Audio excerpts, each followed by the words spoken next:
একজন বিজনেসম্যানের 50,000 থেকে 5 লাখ টাকা ইনকাম মাসে। যিনি একজন গভর্নমেন্ট জব করে তার মাসে ইনকাম হচ্ছে 30,000 থেকে 50,000 টাকা। তো এখান থেকে কি বুঝতে পারলে? আজকে তোমাদেরকে এই দুটোর মধ্যে পার্থক্য বোঝাবো, কি করা উচিত কি করা উচিত না। প্রথমে আমি একজন বিজনেসম্যানের কথা বলছি, যিনি আমার স্যার, যিনি একজন ডক্টর, যিনি হসপিটালে কাজ করতেন এবং মাসে তার স্যালারি ছিল 80 থেকে 1 লাখ টাকা স্যালারি ছিল। প্রত্যেক মাসে তিনি স্যালারি পেতেন এত টাকা করে, কিন্তু তিনি প্রত্যেক মাসের স্যালারিগুলো জমা করে একটা নার্সিংহোম খুলেছে, যেখানে আমি কাজ করছি এখন, এবং যেখানে তার ইনকাম হচ্ছে দিনে 50,000 থেকে 1 লাখ টাকা। এবং মাসে ইনকাম করলে কত টাকা হবে তোমরা নিজেরাই কমেন্ট করে বলবে, ঠিক আছে? আর একজন আমার দাদা, যিনি গভর্নমেন্ট চাকরি করে, হাই স্কুলের টিচার, তার ইনকাম হচ্ছে মাসে 60,000 টাকা ইনকাম।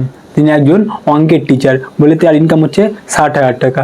অনেকদিন পুরাতন স্টাফ বলে তার ইনকাম হচ্ছে 60,000 টাকা।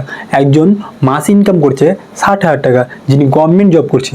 এবং যিনি একজন বিজনেসম্যান, তার ইনকাম হচ্ছে দিনে 50 থেকে 1 লাখ টাকা। এখান থেকে কি বুঝতে পারলে?